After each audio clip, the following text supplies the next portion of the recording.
Another new chapter to be written tonight. It's Bears-Packers.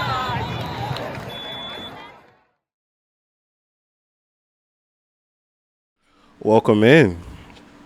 This is the inaugural episode of the Black Bears Den solo episode. It's the first time you guys see me by myself, and I'm happy that we are here. Let's get it started. Whole lot to get through, but today what I want to tackle is specifically Chicago switching on Caleb. It's already happening.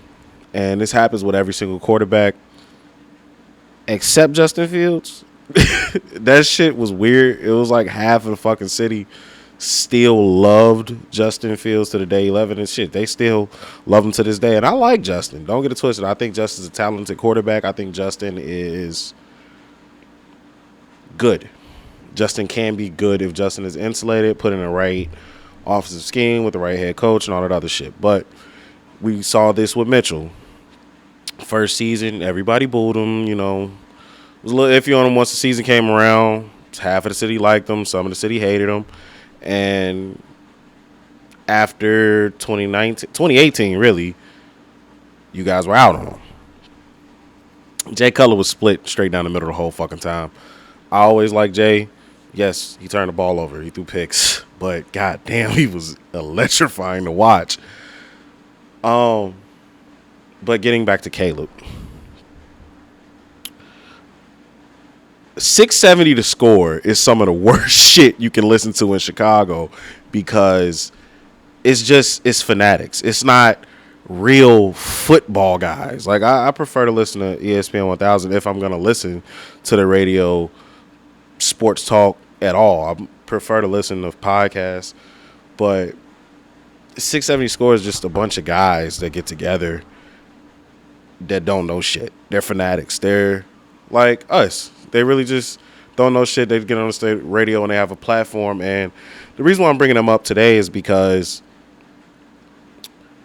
they were dissecting the video of Caleb missing the net as he was practicing his throws. And you know what I'm talking about. I'm sure it's been going around on Twitter. If you haven't seen it, just type it in on Twitter. It'll show up. Or X. Caleb missed every pass. It's practice. He kind of threw a temper tantrum after that shit. They call it a temper tantrum. I just call it being emotional. And I think it's too much because now I'm beginning to see in Twitter threads or X threads that people are beginning to get out on Caleb because now we are in win now mode because we have Ben Johnson. Caleb is a quarterback in year 2. Ben Johnson is a first-year head coach, and we have not even played a preseason game yet. Caleb's going to be fine. We saw him turn it on during the season last year. He went X amount of weeks. I was talking to Christian about this shit literally right before I recorded this. Caleb went X amount of weeks without 16 quarters, I think it was, without throwing a touchdown pass. He turned it on late. But once he turned it on, and I get a lot of those stats were garbage stats and all that, but nonetheless, they were stats. He had a better year than Trevor Lawrence last year. And people are saying it's more pressure on Caleb than Trevor Lawrence. Caleb has no pressure on him right now in my eyes because, again, he's in year 2. I understand that it was so much hype around him when he was coming out of college, but still threw for 20 touchdowns and 6 interceptions. Caleb has yet to throw in the college and in the league for any season and have a double-digit interception. It hasn't happened. Caleb is the only thing that Caleb sincerely needs to work on is the deep ball. And we've seen him then in training camp videos that he's been working on. He had a shot to Roma Doomsday earlier. It was beautiful.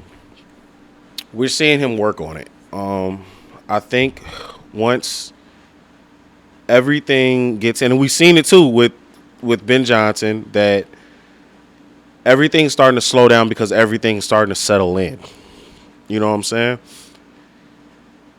We're in week two of training camp. We got a preseason game this week, and Caleb has literally gotten better every single day.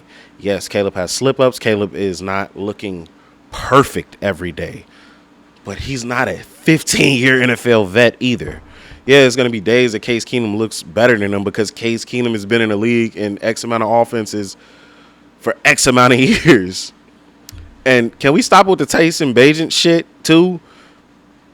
No, we were never going to give Tyson Bagent a chance after Justin Fields because Caleb Williams was right there. It was never going to be a spot where Tyson Bagent was really, really ever going to be the guy in Chicago. So can we just stop that shit, too? But I just want everybody to pump the brakes on Caleb because at the end of the year last year, Caleb was really, really, really, really good. Caleb is the best shit that's happened in Chicago in a long time. And we have to dial it back. He's done nothing to deserve. I get it. Y'all don't like him because he fucking paints his nails. Whatever.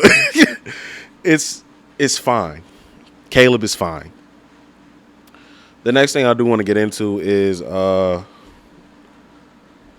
don't like the fact that we didn't re-sign Keenan Allen. Like, that's irking me right now. Keenan Allen just signed his deal with the Chargers to go back for 1 year. Another wasted trade by Ryan Poles, if you ask me, for another wide receiver. Y'all can do what y'all want with that. I understand I'm supposed to stop him. I should be stopping my smear campaign on Ryan Poles because he did just sign an extension here. I'm still not seeing it with the talent acquisition. Still not seeing it with the talent structuring of this roster. But, you know, hey, whatever. They see something that I don't see. I'm not the fucking professional. I just don't fucking like them. I don't like it. Moving on. Micah Parsons. If he can, now, that being said, if Ryan J. Poles can pull off getting Micah Parsons to Chicago, I will stop my smear campaign. I will stop my smear campaign because Micah Parsons getting to Chicago next year guarantees a playoff berth. It guarantees a playoff berth. It might guarantee an NFC North win. And that's what he said. He wanted to take the North and never give it back. But getting Micah here completely bolsters his defense and puts us in a space of a top 3 team in the NFC. It's game changer. It's just like the Khalil Mack trade was in 2018. It completely bolstered that team. With Vic Fangio, Matt Nagy, and we don't go to the divisional and get the double doink if Khalil Mack is not traded for. You know, great move by Ryan Pace. So if Ryan Poles could somehow pull that off and we could get him here, I don't see us missing the playoffs. I don't see us getting a wild card. I see us winning the division and having a deep run into the playoffs if we get Micah Parsons. Still a couple holes on the defense that I would like to address. Don't love the linebacker spot. I like TJ Edwards. Tremaine Edmonds has been a disappointment. Jaquan Brisker in the secondary. Well, moving on to the secondary, Jaquan Brisker, I'm not sold on him like everybody else is. Pretty much a box safety. Opposite of what Adrian Amos was when he was here. Adrian Amos was a safety that was always in the space that you needed him to be and always made a play on the ball. He might have not always gotten an interception, but he always made a play on the ball. Jaquan Brisker is just a guy that wants to come up, make tackles. Like I said before in the video, if he had 20 more pounds on him, make a play linebacker. He'd be a great fucking linebacker because he is a box safety. He's coming up to make the hit. I love our corner position. Tyreek Stevenson has grown on me a lot more in the last few weeks. And we all know that I love Jalen Johnson. Jalen Johnson is the second best corner in the league to me. Everybody disagrees with me about that, but I think we will see this year in the Dennis Allen defense that when he travels, It's gonna be him and Pat Surtain. I don't really want to see nobody else mentioned with him, but that is that. Just a few thoughts. These videos are gonna be more think pieces than they are like the extended videos when it's me and Christian. Not like I said, we said in the last videos, me and Christian, we're fine. We're still going to come together. We're still going to do videos. We're going to have the longer format videos, but these right here are going to be just small, more or less think pieces, or us reporting on the news, or just anything that we see fit. It will be more lives coming, game day breakdowns. I'm about doing film breakdowns. It's a lot in store that we have for you guys, and